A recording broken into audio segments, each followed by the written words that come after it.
This case study is a joint case study with the University of Pretoria and Cirrus Assessment. And I'm going to introduce our three speakers. Two of them are virtual, one of them is in person.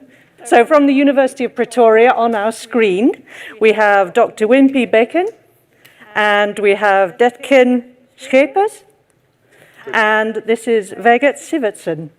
That's right. Thank you very much. Thanks for the introduction. I will leave most of the words to Wimpy and Detkin from University of Pretoria, but I just want to give a little bit of brief introduction to what role Cirrus played in the implementation of the e-assessment platform Cirrus at University of Pretoria. So just a little bit about me. My name is Vegard Sivertsen. I come from Norway, but live in the Netherlands since 22 years ago. I am the co-founder of Cirrus Assessment, which is an end-to-end e-assessment platform. And last year we started to work with University of Pretoria, and University of Pretoria was a university that had been doing on-screen testing for more than 20 years. And what I found very interesting with University of Pretoria is that we could learn a lot from each other. We could really benefit from all the experience that they had for the last 20 years. And we started to find a very good relationship with each other with a mutual respect and a mutual partnership where we actually work together to solve their problems. And just to highlight this image here, so Cirrus is just a small piece of the puzzle, the whole puzzle that needs to be put together to make an e-assessment or the implementation of an e-assessment platform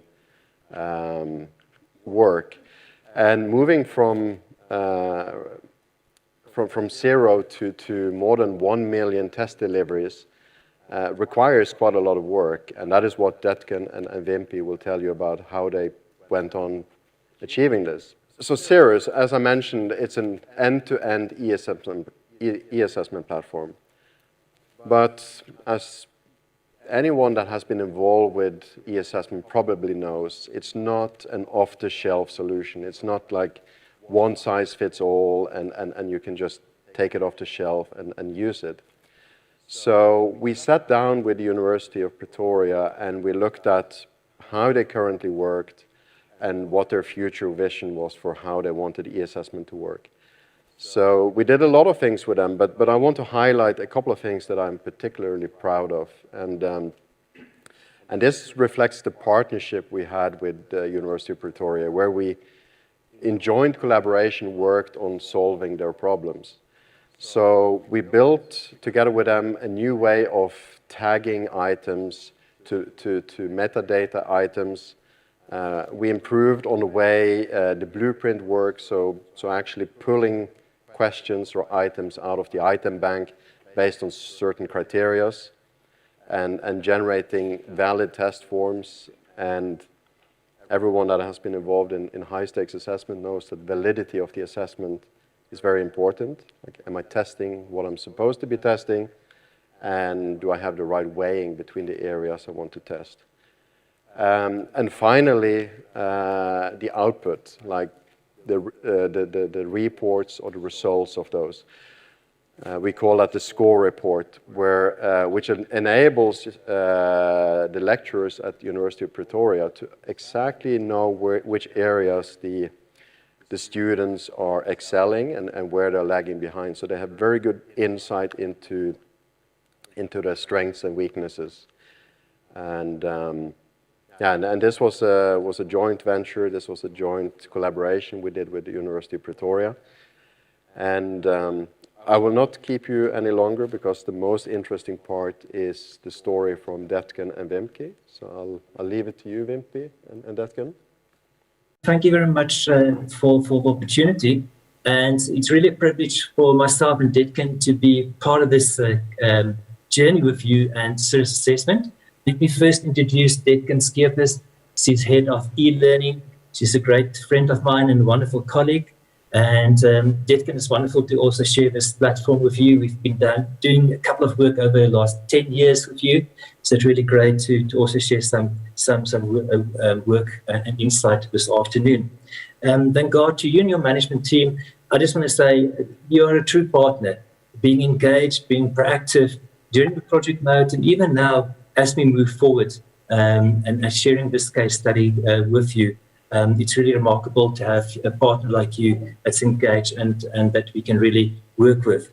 And again, just thank you for your presence, and I hope everyone in the room you get some insight and some value from our discussion.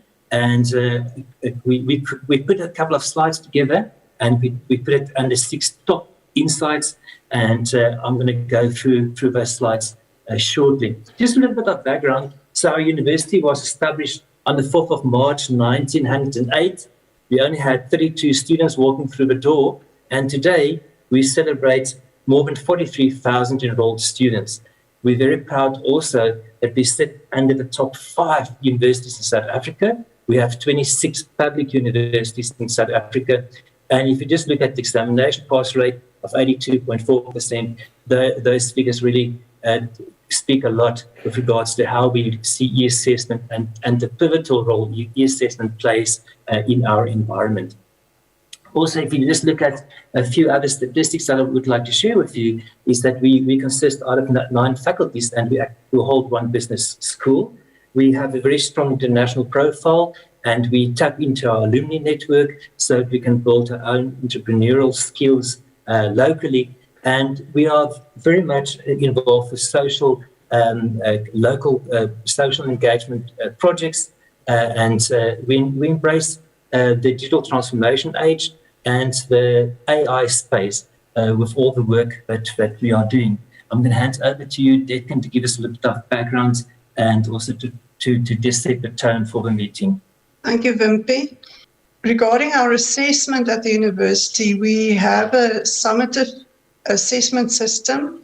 The legacy system was distributed across 5 campuses, where students wrote their examinations within computer laboratories. And separate from this summative assessment system, we also had formative assessment in various systems that were integrated with our Blackboard learning management system, but we never had an integration of our summative assessment system into any other systems at the university. So this project that we are reporting on actually is about how we moved our summative legacy system from 5 different data banks into 1 data bank, into Cirrus, which is a cloud-based solution. And we also use this opportunity to then create an integrated environment where we integrate the system then with our student information system as well as our learning management system to move our student results into our learning management system to have a central control of our marks. Thank you. Thanks, Detkin. So I'm privileged to provide you, share with you a first insight. And this is the start of the story where you need to select the right stakeholders. Now, as the picture depicts, you can see on the right-hand side, we have a sponsor A and sponsor B. What we've seen, and this is just a tip and insight from our side, is if you roll out a large online or cloud-based solution like Cirrus Assessment to an enterprise environment like ours, it's not uncommon to have 2 sponsors. And what worked very well for us is that we had a business owner sponsor, the director of the Department of Education and Innovation, where Detkin sits, and we see that person as a business owner, and that person also represented her department. The second sponsor was my own director and CIO, and he actually took the decisions with regards to ICT matters forward to the steerco. So having 2 sponsors helped us quite a lot of unlocking critical issues and risk during steerco meetings. The functional managers, A and B, we had the luxury of having Detkin and her team on board. And the insight that I want to leave you with is that you have to search for functional managers that have expertise across the different areas of your e-assessment process, so that you can actually mold or repurpose certain processes to either fit into a specific functionality, or you need to develop new functionalities. By having multiple functional managers, it also helps to strengthen your user requirement specification, which you need to also avail some time to. At the bottom left-hand side, you will also note, I just want to get my laser pointer up here quickly, you will note that we focus our attention on the primary customer.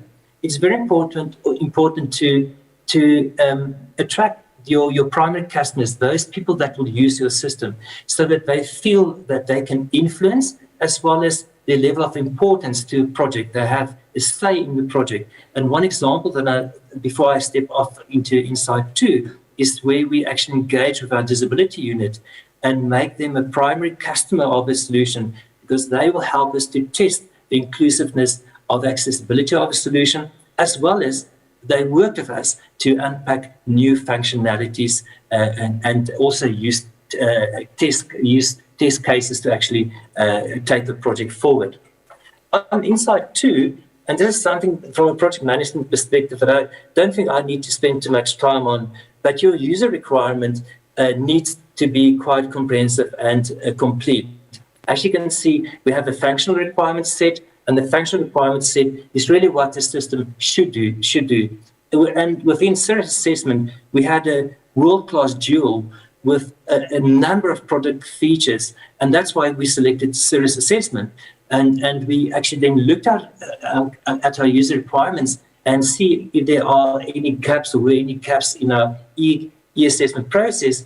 And we actually identify as a team collectively, with input from Detkin and her functional managers on her side, of new functionalities that we need to actually look into for development. Also important, do not leave your non-functional requirements out, because your non-functional requirements, specifically if you move to the cloud, is very important, because your product properties that talks about the instances, your cloud-based instances, need to be unpacked, and you need to test that thoroughly by actually executing a pilot project.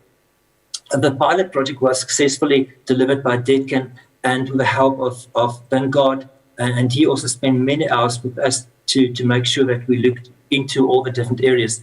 I want to leave you with this thought around the non-functional requirements, and that is, make sure that if you pilot a solution, that you pilot that in an environment, a controlled environment, but an environment that does reflect your true production environment, because otherwise you might actually just miss something with regards to that setup. For us, it is very important to involve our stakeholder representatives in each phase of our projects. So we involve them already from setting the criteria against which we will evaluate a system. We have a long list of criteria, and we use that also during our selection and adjudication processes. And we had to have a complete list of functional, technical, as well as legal requirements. And it's very important to include all of them during these two steps. Otherwise, you might get to a point where you actually have to halt your project somewhere during your implementation. For this project, we actually had to do a fully online pilot, which was not very easy. We could not really do a pilot situated within our labs, because the students were not allowed on campus. We had actually only one instance where we had the students in the laboratories. But the lessons that we learned from our pilot was that you have to have representatives from all faculties. This actually is making our life much easier at this point, because now people feel that someone from their tribe was involved with the pilot and the decision, and they had an insight into what was coming.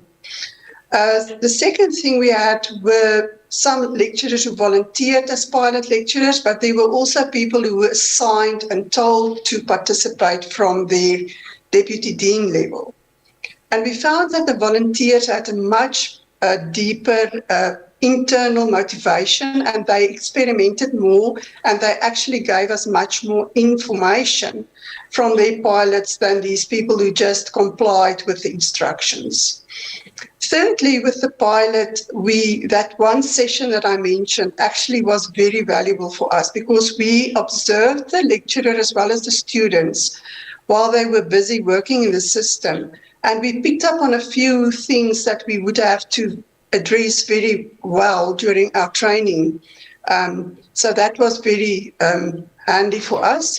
And then also, it's very important to have knowledgeable decision makers on your pilot who have to say yay or nay on the implementation of the system. They have to understand the impact that it will have on the whole university and all the aspects that are involved with it.